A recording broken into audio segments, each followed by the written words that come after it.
Hello, everybody, and welcome to this week's episode of Realcomm Live. I know I probably say it every week, but I'm really looking forward to this conversation. Not only is it going to be interesting, but it's going to be fun because we are going to be talking to two very, very, very talented people. And the theme of this week, as well as next week's show, is going to be the Digital Impact Awards that we've been giving out for 23 years now. And we recognize early on that sometimes in an individual's career, their organizations don't necessarily recognize everything they're doing. They may, move at different companies, and their success is spread out across multiple organizations. So we decided in 1999 to start recognizing people for their talents, and we kind of divided our awards into a couple different categories. A building, the smartest office or retail mall, or a technology, that was really up and coming.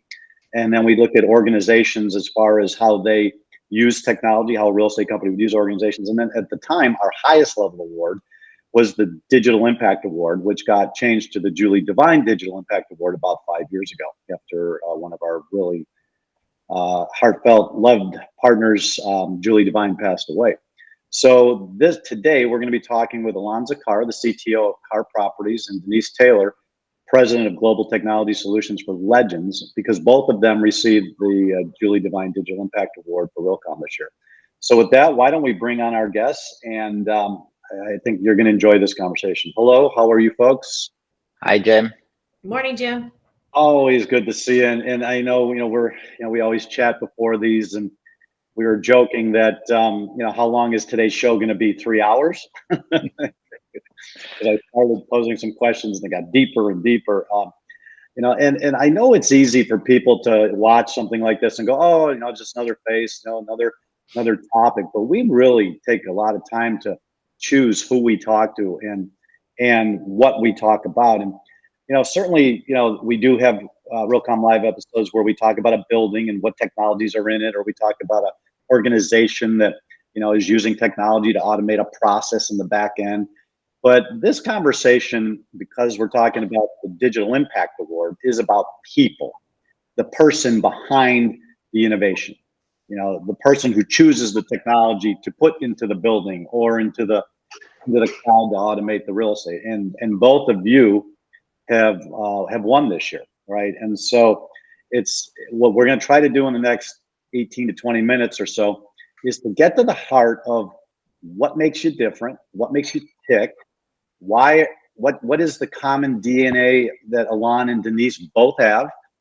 Some might think it's curiosity, tenacity, persistence, stubbornness, a lot of attributes. But let's start with you, Ilan, and then Denise, you can follow up with, do you remember the first time that you said, I'm not happy with this, I don't care what they say, this is ridiculous, this building could do better, I think technology is the answer, and I'm going to go for it even if they tell me I can't?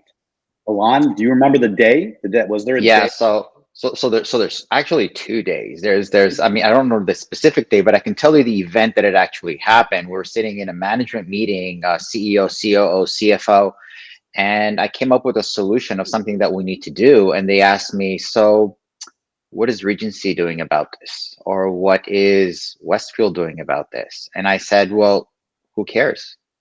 It doesn't really matter. They should be asking what we are doing. I don't want to follow them. I want to be able to do something that that is good for us, not necessarily because it's good for them, it's good for us. I want to do something that I think is good for us. So that was the first time that my mindset changed, that it doesn't really matter what the others say. But that was also a point where you started to push back against executive leadership. Mm-hmm. That's correct. And the second one was walking from the subway station to the office and walking around and looking at the buildings and saying, what else can I get out of you? What else can I get out of you that I can? We own the building, we lease the building, we try to do best customer service possible. What else can you give me? What else can you talk to me and tell me that you need, or you feel, or you can do for me to be better at what I'm doing? And that was sort of like my second mind shift with regards to looking at my building almost as a human and not necessarily just as a structure. And at that point, accounting systems were not the focus. And at that point, now they were tools, don't get me wrong, Yes. But Yes. the thermostat in the building was not the issue anymore. Correct. It was a holistic approach to the business that says, here's Yes. how we do it today. But with my toolkit of technology, here's how we can do it tomorrow.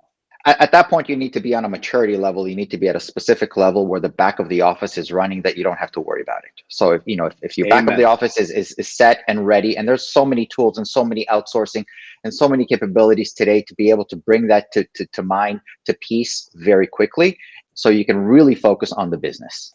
I remember when in my journey, when the CEO called me about an email problem, I said, don't call me. I was joking because it was my responsibility, but I said, please don't call me. I got called on a cruise. I was on a cruise with my kids one day, and my CEO asked me to take a satellite phone with me just in case. And I got a call on the satellite phone saying, listen, the email system is down. And I called my guys and I said, why am I getting this phone call? And they said, well, we've been in the server room for the last 24 hours trying to resolve it. I go, do you guys think that maybe somebody should go out and say, listen, we're taking care of the problem. Please don't call Ilan. Yeah, exactly. Exactly. Denise, what was your epiphany?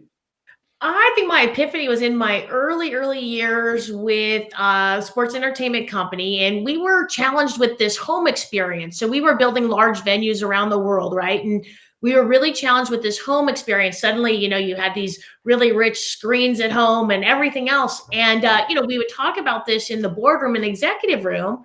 And I realized we're about building 3 new venues, different parts of the globe, and we're building it the exact same way. And I'm like, this doesn't make any sense. We're sitting here saying we're losing our audience. You can't just build it, they will come. That mentality doesn't work anymore. But we're going to spend hundreds of millions of dollars, damn near $1 billion, and we're not changing anything. So it was really me saying, you know what? I think we should be really talking about how we're building these new venues, these new spaces with the fans and the consumers in mind, with what's going to bring them out other than just the event. Why would they want to be here? What's going to capture them? What's going to get them to come off of their couch from this great home experience and get them to keep coming back out? And so this was definitely an eye-opening moment. And I very distinctly remember the first construction meeting I went into and brought that brilliant idea in my head to a room of people who were like, and I hope those stadium builders are thinking about what Metaverse is going to bring to this equation. Yes, I hope that's the learning lesson of all of this, is that you have to keep an eye to what the consumers are doing. I tell this story often. I spent a number of years in the NBC Universal Music family when we first started downloading music. What did we do? We fought it in the courts. Right. That's not the approach here. You have to actually follow what the consumer and how they want to consume your content. Well, and to play on what Ilan said about what they said, what's Westfield doing, what are these other competitors doing? I actually was in that similar situation, and I was in a brokerage company, and I got asked about what CBRE and what Cushman or the other guys were doing, and I said that's not who I'm looking at. And today, what I would say is, yeah, we're going to watch what the other real estate companies are doing, but I'm also watching Amazon. I'm watching Microsoft. I'm watching Facebook, because they're going to continue to compete for experiences up in the cloud and now in this virtual metaverse universe kind of thing. And I don't know if you guys have seen the Wall Street Journal last couple of days, but they're selling real estate in the metaverse.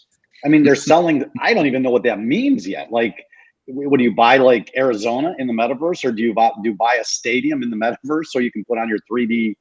Yeah, I don't know, Denise, if you're involved with that yet, but we're getting there. I've been talking about it a lot, because the reality of it is that in this metaverse, it's just you have virtual ownership, whether it be you're owning, we've seen it with NFTs, and you're owning art, you're owning memorabilia. Why wouldn't you own real estate? And then you own that experience. You own the museum. You own the museum where the painting hangs. Exactly. Exactly. So just real quick, my epiphany was I just got out of the tech industry, got into the real estate industry because I felt they were pretty behind and I could use some of my skills. I'm selling apartments. My boss hands me the apartment guide. He says, just start calling people and I'll see you in 6 months. Call number 1 was the ABC. I said, you want to buy, you want to sell? He said, no. I got down to EFG partnership. You want to buy, you want to sell? He goes, Jim, you just called me. And I said, oh, no, I didn't. He goes, yeah, I'm ABC partnership. And he quickly schooled me on how partnerships have multiple assets. And then I hung up the phone. I go, I'm never doing that again. That was embarrassing. Sat down, I said, what's the common denominator of all the partnerships? Mailing address, went to the county recorder, downloaded 7,000 records. The next day I called, I said, hey, Bob, I see you got 42 assets. The last 40 of them have been in North County, but your last 2 purchases have been in downtown. Are you moving your portfolio? And he goes, who are you and how did you find out so much? That was my epiphany. I said, this industry is so far behind that you can do just little things and make big differences. So I can tell by your smiles that you fully understand what I'm saying. Have you maintained your motivation and your passion throughout your career? A lot of ups and downs, we all have them, but you know, I mean, our industry is pretty stubborn, as you both know. I guess the question is, how do you maintain your enthusiasm and your motivation in an industry that sometimes doesn't want to listen?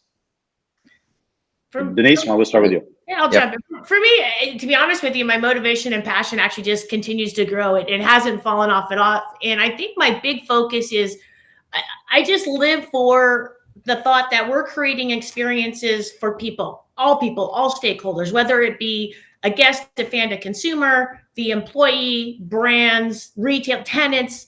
And to me, I always remember, you know, you don't know if that's their first experience, their last experience, the experience they're taking their grandchild to, some memory for them. And to me, that just creates excitement. And it's that the passions around tech, what we can do with tech in really allowing people who maybe haven't been able to have these experiences before, enabling others who don't have the privilege or normally get to have access to things. Exactly. It's so right at our fingertips. And so I'm really driven about that and trying to just use this fantastic platform to create great experiences for all the different constituents. Yeah, you know, it's funny you keep using the word experience, and I've been at the last couple of Realcomms, you know, our hybrid in Denver, and this year, that's why we built the studio, because we wanted to start experimenting with all that stuff.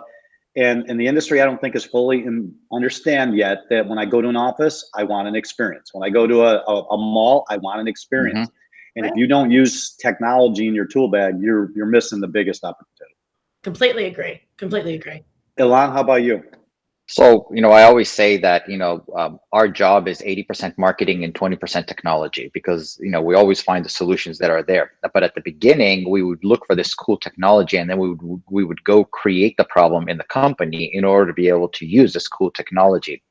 It was the mindset, or the shift in mindset, that actually said, if I can talk in the business language, meaning understanding the business. So that's the biggest problem for somebody coming out of the industry into this business right now, that to sell something, they need to be able to talk the language and be able to convince and market it to the people that you're working with. So if you can find the greatest tool, and always be I go sit in meetings once in a while. I go, do you guys mind if I sit in the meeting? I just be a fly on the wall and just listen to them, right? And then be able to look at new solutions and new technologies that are out there, and come back and say, listen, this is what you guys are talking about. This is your problem, or it's taking you 8 weeks. We can minimize it down to 2 weeks, or we can give you more insights. All of a sudden now, so this excites me, because in one way I'm feeling like I'm contributing to the business, and at the same time I also get to play with the new stuff that is out there. Yeah, I mean, we are recording this, and I'm going to have Ian after the fact take that last 30 to 45 second clip.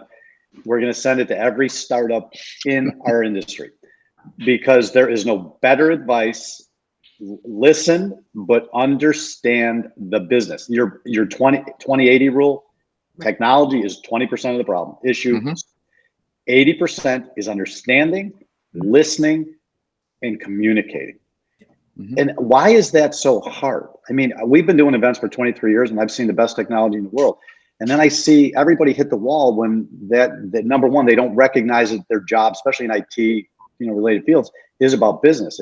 I see still too much focus on technology. Why are we having so much trouble understanding the business ownership side of it? It's because IT, or first of all, it's called IT, big T, small I, when in reality, it's supposed to be information technology, big I, small t. And at that point, if you understand the value of that and how it really works, then I think that the mindset of the people that we work with will be different. But also, it's difficult. It's difficult because when we started, and I'm sure Denise is the same thing, when we started, the technology piece was very prominent. You know, we had to deal with a lot of things, a lot of hardware, a lot of software stuff that we needed to deal with, which today we don't need to deal with anymore. Exactly. The problem is that the people that we work for today, which are our age or older in some cases, we have to make that shift for them. We have to really explain that to them for them to understand where the balance all shifted. Yeah, I think we should start a university called the business of technology. I have actually tried, Jim, in my last 2 roles, was going to call my division the business of technology, because it's about. Really? I actually am. I'm really pretty firmly convinced that I'm not sure the IT department needs to exist. I think that the technology group actually needs to be embedded in the business, not a separate entity. There's a whole model of logistics around that, but in theory, I've always said the tech folks should be a part of the business. It's the only way you know how to deliver the right products and services. Well, Mike, my quick litmus test is I get multiple calls. Jim, I'm struggling. The organization isn't moving so fast. My first litmus test, I go to their website, I look at executive leadership team, and if you're not listed, you better. I literally told somebody 6 weeks ago, quit. You're not going to make a difference. I'll save you 2 years of frustration. Quit. And that's actually a good lead into our next conversation, but we're going to take a quick break, hear from one of our sponsors, and we'll be right back with Denise and Ilan Zachar.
All right, let's get back to our conversation. As you can see, we're going to run out of time quickly. Let's bring back Ilan and Denise. Yeah, so let's see if we can get us another 2 hours on this call or on this program. So let's talk about recognizing people. And I know we don't necessarily want to, let's not talk about the fact that you guys got the award, the Digital Impact Award, but let's talk about awards in general. A lot of times people in the technology field are cast to the side. They're not front and center, integrated into the business unit. And sometimes organizations, people, peers don't really recognize. So we've been doing it for 23 years. Ilan, why is it important for us to take a breather once a year and really give some thought to who's pushing the envelope and recognize those people? Why is that important? I think that what that does, it gives recognition to what we're doing. Because, my mindset, at least, I used to be in the Israeli military, and I had a very old, experienced sergeant in the military. He was 30 years and I was 2 years in the military. Wow. And one of the doctor from the infirmary once came and told me, he says, listen, you're superior, you're an officer, you're higher ranked than him. You have good ideas, very innovative ideas that you're bringing into the business. The problem is that you have to explain to him, and he has to buy into it. So I very quickly learned that if he comes up with the idea and he actually introduces it and he gets the credit, then it will actually get done. But you know what? At the end of the day, what I cared was that it will get done. Will get done. Yeah. So if you think about it this way, the award is just a recognition that eventually somebody really understands where it came from and who was responsible for it, but not necessarily, we want to get it done. Yeah, well, and I'm pretty proud of the fact that as I look at the awards over the last 23 years, our hit rate's about 80%.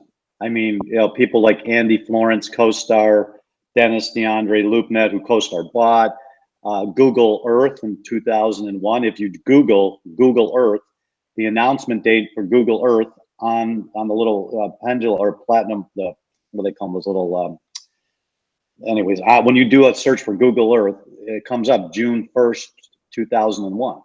or June 11th, and that was Realcomm, right? And so so when I look back at these awards, and you have to give it some careful thought. But I think once you do that, people need to say, this isn't just an award that they're throwing at them. These are legit people, and they should want to listen to what they're saying. Denise, how about you? Why is it important? I think it's important for a couple of fronts. I mean, just as with any other, like you generally reward, your top salespeople, your top people putting out marketing initiatives. What were the largest marketing initiatives that got the most traction, right? This is recognizing that technology and digital expertise is actually driving the business, and it's allowing you to reach your goals, whether they're financial, revenue, clients, any of the above. And so that to me really says, hey, we are the business. Technology is really enabling this, and we have to be recognized for it. I think it's very, very important. Yeah. And I tell you, when we added the Lifetime Achievement Award criteria, 20 years in the business, knockdown, kickdown, which is now the highest level award.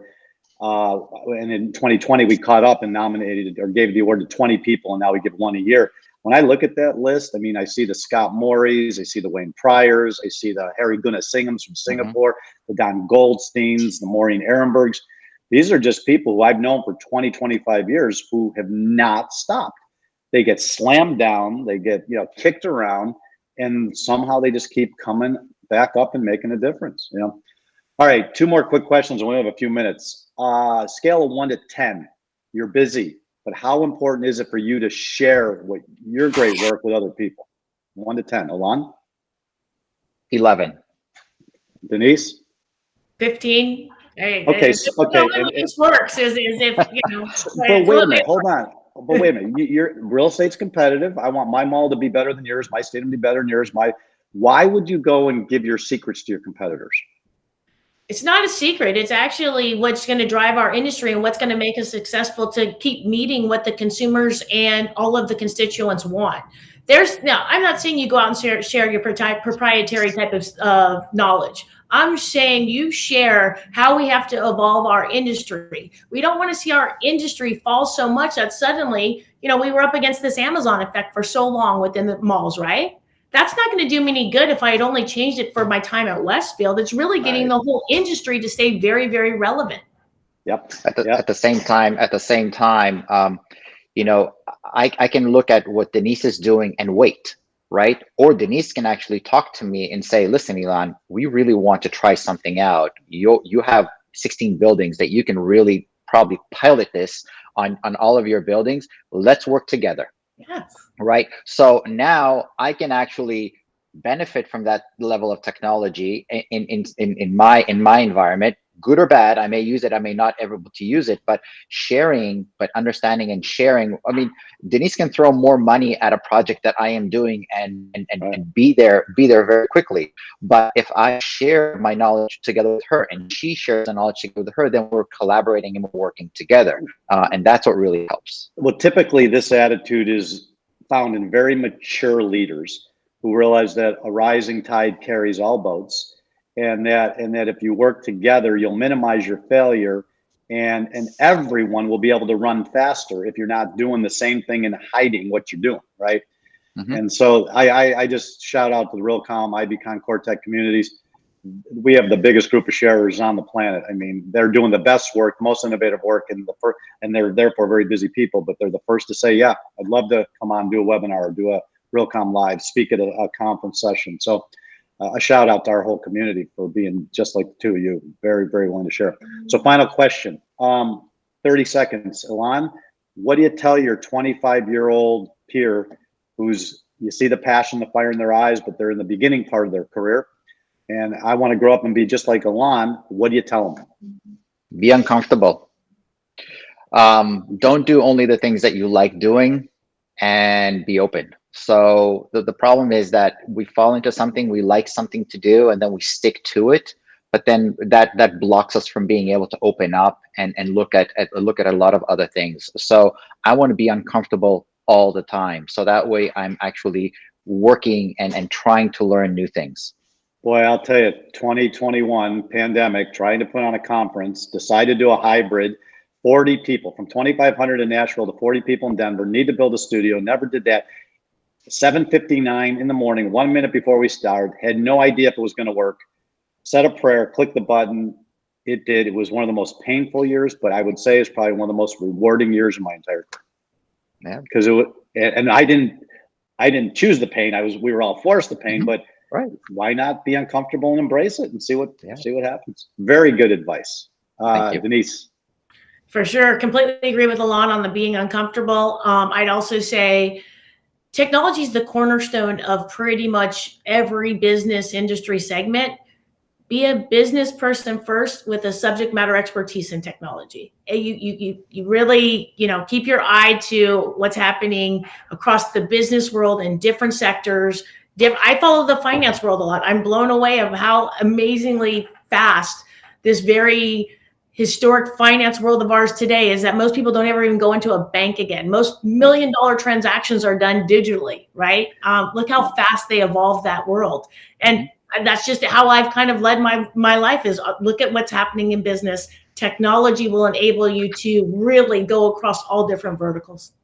My advice to that person would be, as much as we have it in our hands and as much as we think it's the only way to live, 140 characters needs to be put to the side. Swipe right needs to be put to the side. ADD needs to be tempered.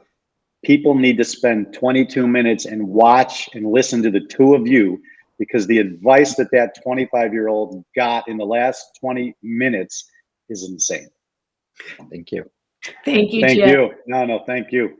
I mean, seriously, just dissect every word that the two of you said, and your career will be enriched. So thank you so much.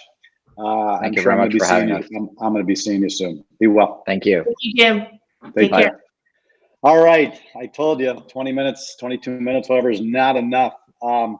We are going to bring on Howard Berger, and Howard is going to do his wonderful job of telling us what the heck is going on in real estate technology this week, and give us a little bit highlight of the news. Oh, well, hey, thank you, Jim. Hey, and thank you, Denise and Ilan, for your. I'm great. Just so proud and honored, to work with you both. Thank you for your thought leadership, all of your efforts. An incredible 20-minute conversation. Everybody should listen to it. Everybody should listen. And just the desire and their efforts to educate the community. And thank you, Jim. Great show. Yeah. All right, get out of your way. So we're just coming off a week of Realcomm planning meetings, and I'm actually broadcasting live from my hotel room in Carlsbad, California. I had a great week. So I'm going to highlight just a couple of the news items from our weekly news briefing. It's released every Thursday at 11 a.m. Pacific, and I'll go right into it. So our lead story this week comes from Don Goldstein. I think a lot of you know him, President CISO at 5Q, and the title says it all: quantifying cyber risk. How much can a security breach really cost you? In the past year, we've seen some of the nastiest OT cyber breaches to date, and building owners and operators prime targets. There was a recent survey, more than 400 properties, and it was discovered that there are 6 common vulnerabilities in OT networks that offer really fertile ground for hackers. And that is flat networks, remote access, shared logins, patching, unmanaged switches, and multi-factor authentication. So for a second, just put yourself in the shoes of a company that's just been breached. Have you ever thought of how much an attack would actually cost your business in terms of lost time, productivity, business reputation, and hard dollars? So in this article, Don explores how to quantify that risk in a number of common cyber attack scenarios. So, and then he goes into how to take the necessary steps to mitigate this risk. Important article. Please read. Next, I want to shout out to this week's tech partner, Copy. Maya's article explores the challenge of transforming raw data into actionable insights. So AI and machine learning, they've really opened up the opportunity to process and analyze data faster than ever. And here's a data point. In 2020, estimated 9.57 zettabytes, that's 9.57 trillion gigabytes of information are processed every single day. And that's the same as 12 gigabytes of information every day for each of the 7.9 billion humans on Earth. And the obvious problem is that we're totally overwhelmed with data. But as technologists, we know that in those mountains of data, there is gold, but we need help digging it out. So I would encourage you to dive into this read, see how Okapi AI and machine learning engine does exactly that for real estate assets and portfolio managers. So thank you, Okapi. Also, you'll get a kick out of this. A really stupid smart contract bug let hackers steal 31 million in digital coin. So blockchain startup Mono X Finance, they said on Wednesday that a hacker stole 31 million by exploiting a bug in software that services used to draft smart contracts. It was an accounting error was built into the company's software that let an attacker inflate the price of the Mono token and then use it to steal users' funds and allowed the criminals to launder proceeds of the ransomware and fraud. And a report by Elliptic stated, this is part of a broader trend in the exploitation of decentralized technologies for illicit purposes, which Elliptic refers to as D-crime. The company says it's contacted the hacker in an attempt to recover the funds. We say good luck with that. Finally, workers have quit in unprecedented numbers over the last few months. Recent reports say at least 8.4 million unemployed Americans at the moment, while there's simultaneously 10 million job openings.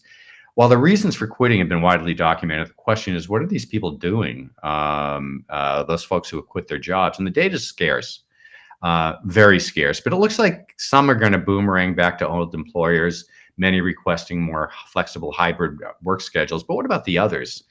So nearly half of millennials and Gen Z workers are now freelancing, and they are the biggest drivers of the Great Resignation. So what are they doing now? The sparse data indicates that some of them have found work, some are looking for work, some are freelancing, they've begun freelancing, some are educating themselves to acquire new skills for better work, and some are just doing nothing. We'll more on that as it evolves. So I'm way out of time. That's it for me today. So check our weekly briefing, and I will see you all next week. Have a great weekend. Yeah, and Howard, on that Great Resignation, I mean, the second question after is, who are they? Or third, who are they? What are they doing? But the third question is, what's the impact to physical space? We built a built environment over the last 50 years based on getting in cars and going places to work, to play, to shop. And is this Great Resignation going to significantly alter the trajectory of the traditional work environment and all those office buildings and all those owners and corporates that come to our Realcomm, IBcon, and CoreTech events? That's, I think this $4 million question. Yep. Huge question. Yep, yeah. Yep. Office space utilization, the #1 question in my mind right now. Yep. We'll have to keep an eye on that and watch it evolve. Yeah. All right. Thank you so much. You have a great weekend. All right. Before we wrap the show and talk about next week, let's hear from our final sponsor, and we will be right back.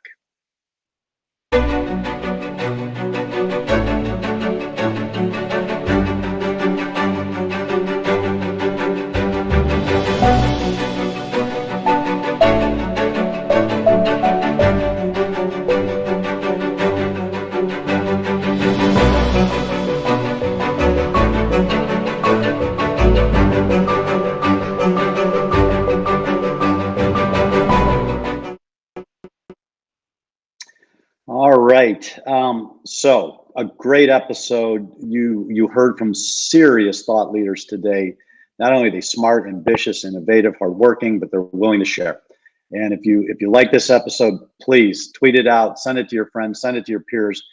I've been around this industry a long time, and the wisdom that they expressed was incredible, absolutely incredible. So next week's show, we're going to continue on the theme of Digie Awards, awarding people in the real estate technology industry. What does it mean? And we've got 2 more winners: Digital Impact, Julie Devine, Digital Impact on the IBcon side, Kathy Farrington from Google, and Clayton Aldrich from Hines. And if we can get Marc Petock to join us, who was supposed to be with us today, but is plane delayed, up in the air right now. Hopefully we can get Marc on as well. So with that, I'd like to say thank you for listening, and we will see you next week. And with that, have a great weekend. Be well.